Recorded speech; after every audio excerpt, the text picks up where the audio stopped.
आजकल फ्यूचर्स और ऑप्शंस मतलब एफएनओ में ट्रेडिंग काफ़ी लोग कर रहे हैं। लेकिन जब टैक्स की बात आती है तो थोड़ा कन्फ्यूजन रहता है। आज हम इसी पर मिली जानकारी को गहराई से समझेंगे। सबसे पहली और शायद सबसे ज़रूरी बात यह है कि एफएनओ से जो कमाई होती है उसे बिजनेस इनकम माना जाता है, कैपिटल गेन नहीं। हाँ, बिल्कुल सही कहा। इनकम टैक्स एक्ट का सेक्शन है 43(5). वो इसे कुछ शर्तों के साथ बिजनेस इनकम ही मानता है। मतलब ये सट्टेबाजी वाली आय नहीं गिनी जाती अगर शर्तें पूरी हों। और इसीलिए इसकी सही रिपोर्टिंग करना बहुत ज़्यादा ज़रूरी है। अगर ठीक से नहीं दिखाया तो इनकम टैक्स डिपार्टमेंट से नोटिस आ सकता है। अच्छा, तो मतलब इसे एक बिजनेस की तरह ट्रीट करना है टैक्स के लिए? हाँ, और फिर इसे इनकम टैक्स रिटर्न में दिखाने के लिए कौन से फॉर्म लगते हैं? ITR 1-2 तो नहीं चलेंगे? नहीं। उसके लिए आपको ITR 3 या फिर ITR 4 इस्तेमाल करना होगा। ITR 4 खास तौर पर उन लोगों के लिए है जो प्रिजम्पटिव स्कीम चुनते हैं, मतलब सेक्शन 44 AD वाली। उसमें क्या होता है कि आप अपने टर्नओवर का एक फिक्स्ड परसेंटेज जैसे 6% या 8% प्रॉफिट मानकर टैक्स दे देते हैं।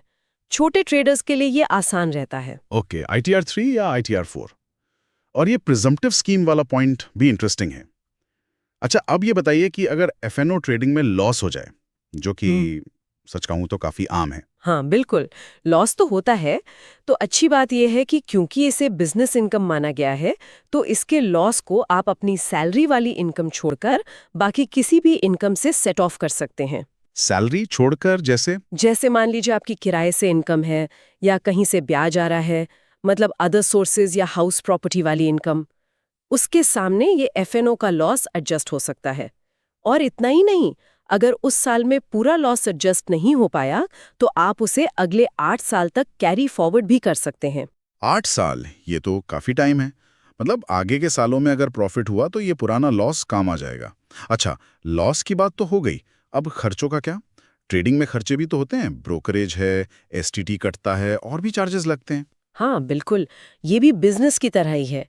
तो जो भी खर्चे सीधे सीधे ट्रेडिंग से जुड़े हैं, जैसे आपने कहा brokerage, securities transaction tax, STT, exchange के चार्जेस, डिपॉजिटरी चार्जेस, इंटरनेट का बिल, अगर कोई खास सॉफ्टवेयर यूज कर रहे हैं तो उसका खर्चा, ये सब आप अपनी एफएनओ की इनकम से घटा सकते हैं। मतलब आपका टैक्सेबल प्रॉफिट कम हो जाएगा। ठीक है, तो खर्चे भी क्लेम कर सकते हैं। अब क्योंकि ये बिजनेस है, तो क्या हिसाब किताब माने बुक्स ऑफ अकाउंट्स रखना भी जरूरी है?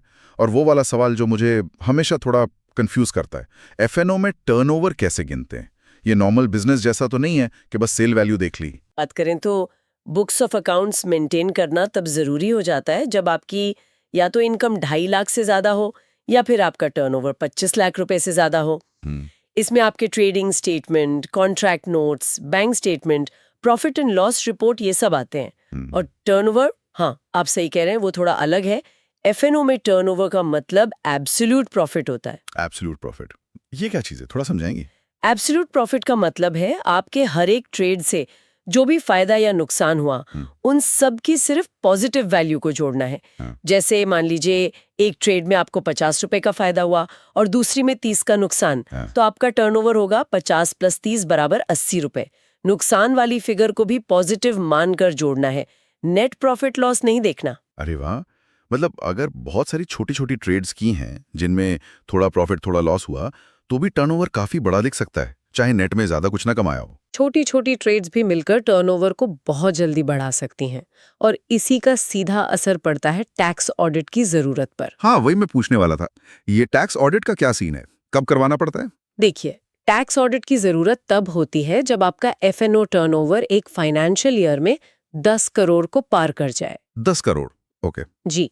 या फिर एक और कंडीशन है, मान लीजिए आपका टर्नओवर 10 करोड़ से कम है, लेकिन आप जो प्रॉफिट दिखा रहे हैं वो 6% से कम है, हम्म। और आपकी जो टोटल इनकम है वो बेसिक एग्जेम्पशन लिमिट जैसे 2.5 लाख या 3 लाख जो भी लागू हो उससे ज्यादा है, तब भी ऑडिट कराना पड़ेगा। ओह, मतलब कम प्रॉफिट दिखाने पर भी ऑडिट हो सकता है। लेकिन क्या इससे बचने का कोई तरीका है, कोई छूट? हाँ, कुछ शर्तें हैं जहां ऑडिट से बच सकते हैं। पहला तो, अगर आपकी 95% से ज्यादा बिजनेस की प्राप्तियां और पेमेंट्स सब डिजिटल तरीकों से हुई हैं तो ये 10 करोड़ वाली लिमिट लागू रहती है। दूसरा, अगर आप वो प्रिजम्पटिव स्कीम सेक्शन 44AD चुनते हैं और अपने टर्नओवर का कम से कम 6% प्रॉफिट दिखाते हैं तो ऑडिट की जरूरत नहीं। पर हाँ, यहाँ टर्नओवर 2 करोड़ से कम होना चाहिए इस स्कीम के लिए।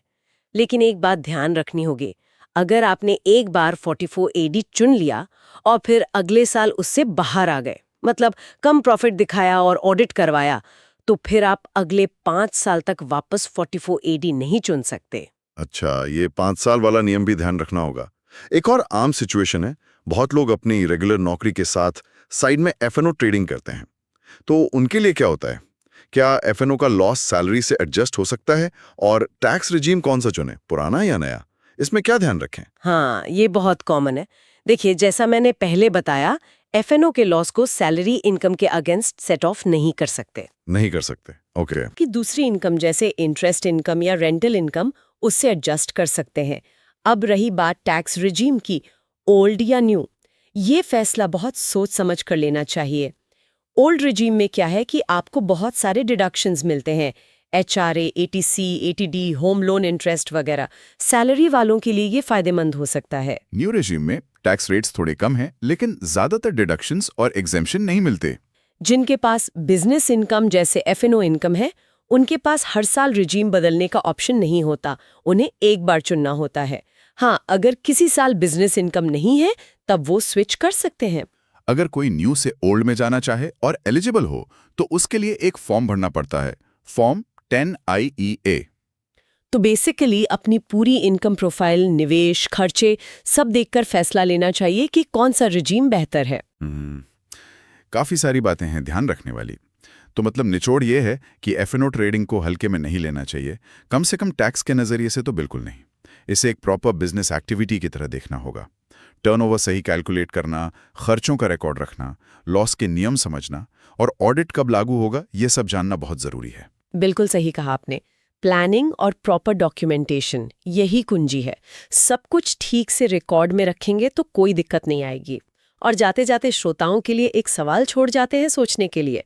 ये जानते हुए कि एफएनओ मार्केट कितना वॉलेटाइल है और इसके लॉस सेट ऑफ के नियम भी थोड़े अलग हैं, तो ये जानकारी किसी ट्रेडर की बाकी निवेश योजनाओं या इनकम सोर्सेज की प्लानिंग पर कैसे असर डाल सकती है, इस पर जरूर सोचिएगा।